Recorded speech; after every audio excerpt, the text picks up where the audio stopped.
The secret to a world-class downswing really comes down to just 3 simple moves. I'm going to show you those 3 moves and I'm going to teach you how to do them so you can ensure you have them in your golf swing, starting with the one that really helps us with ball turf contact with your irons, and that is the lateral shift. All great players with their iron clubs have some amount of shift in the downswing towards the target with the kind of midsection. If we were to put a sort of mark on my lead hip at setup, when I strike the golf ball, I want my hips to be closer to the target than they were at setup. Now my head isn't moving, but my hips are. Now we see this with all great players. And if you think about your golf club moving around your body on a circle, we know that for great ball striking, we've got to hit ball, then turf. We've got to catch the ball as the club is still descending. So effectively, we have to take our circle, and if we shift it this way, we effectively become a worse golfer. We struggle with strike. If we can shift it this way, we basically become a better golfer. And there's a lot more to it, but we can kind of say it's pretty simple as that. If the circles shift forward, you'll hit it better. Circles shift back, you'll hit it worse. So we need to have a movement in our downswing which shifts the circle forwards. That is your hips. Now here's how you're going to practice it, and here's that one thought which is going to help you. Now don't laugh at me. I've got a carrot with a squeak inside of it. It's actually a dog toy. I picked this up from Amazon for like £2.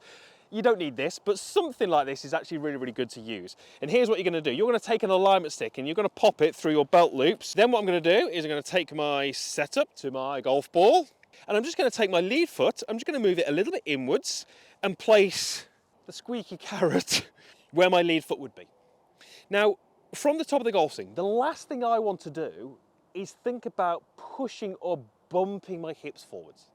Because what happens is the lead hip very quickly rises, which pushes the lead shoulder up, tips my head back, and I actually end up taking that circle and often shifting it backwards, causing poor strikes.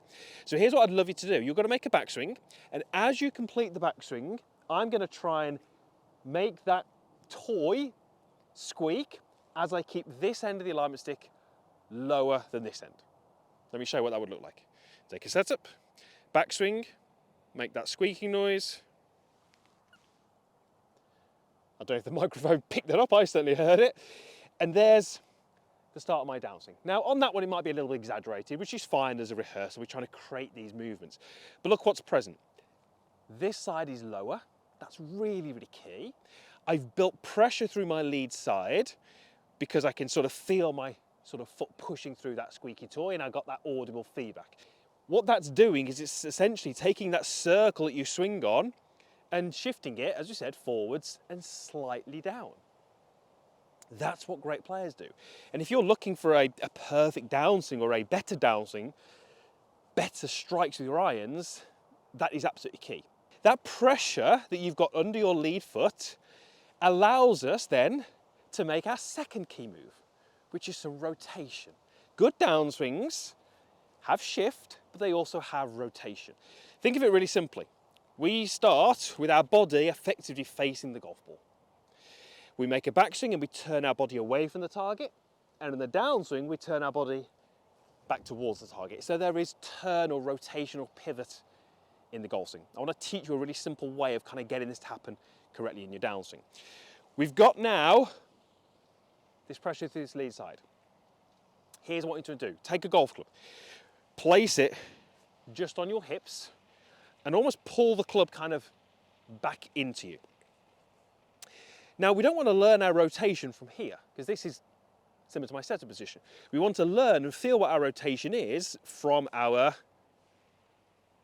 kind of start of the downswing position. So here's me with my lead hip lower, pressure through my lead side. And what I'm going to do now is I'm going to try and take this golf club and I'm going to rotate and feel like I push it up and towards the target.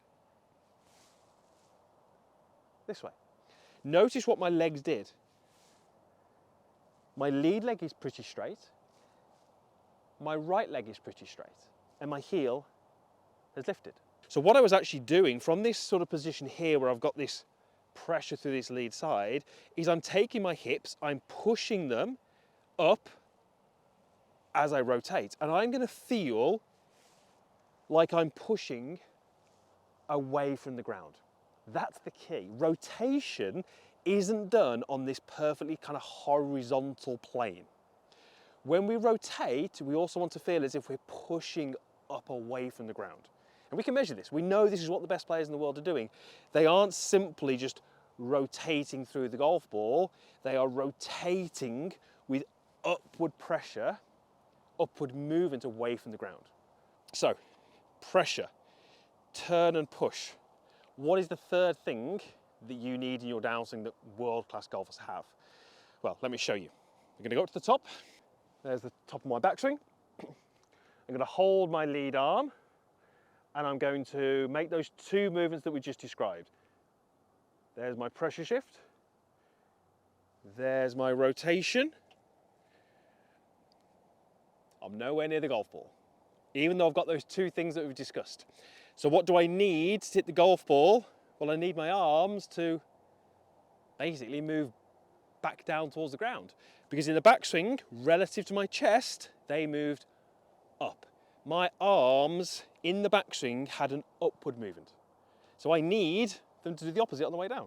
That kind of makes sense, right? That little demonstration there shows us that if we don't do anything with our arms, we're not going to make contact. But what happens if we use the arms late is we get this kind of disjointed feel where our arms don't feel as if they're working with our body, and we often get choppy and steep and it just feels really uncomfortable. If we get the right blend, we can start to make some really good downswings. So what you'll see from that down the line camera is when I do that move incorrectly, shift, turn, arms work late, it's steep, it's choppy, it's over the top. Many of you will be familiar with that. So here's the exercise you're going to do to work on your arms. I'm going to take the club away to begin with.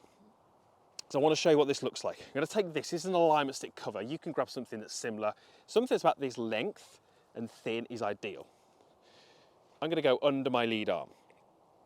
And what I'm trying to do here is I'm basically trying to keep my arm squeezing this.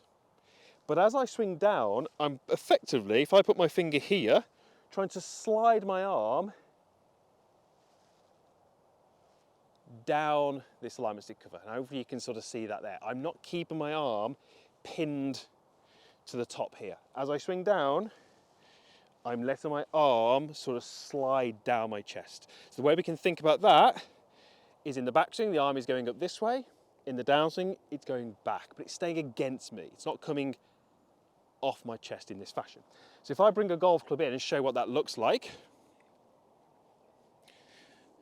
backswing, and then from here, I would simply take my arm, my lead arm, pin it against my chest, and slide it back down my chest. And you can see just how much more of that alignment stick cover I'm revealing when I do that movement. This is me adding in the downwards with my arms. Now, watch what happens if we put all three movements together. We go back, shift, rotate, arms slide down. Now, I appreciate there's a fair bit of information here. So I want to simplify it. I'm going to hit a shot in a minute showing you how you can do it as a drill, but I'm going to give you a little trick that I use with my students on the course that can help you strike it better. So let me go ahead and show you how I would hit balls this way.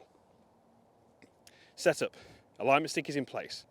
Up, squeeze the toy, arms come down, rotate.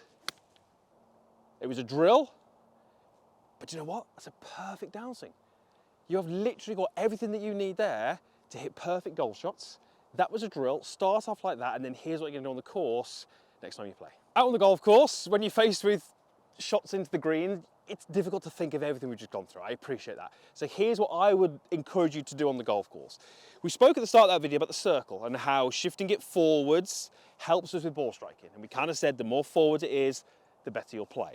So when I shift my circle forward and lower it a little bit, my golf club should make contact with the ball.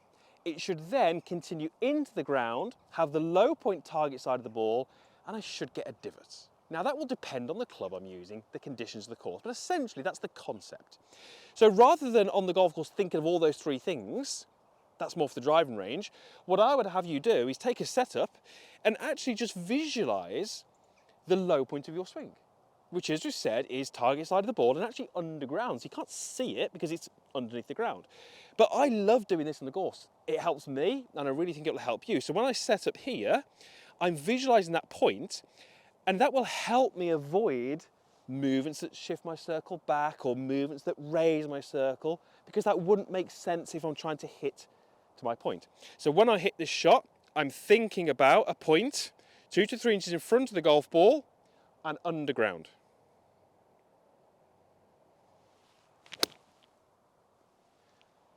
And that should help you hit better shots. That was pretty good into the heart of the green.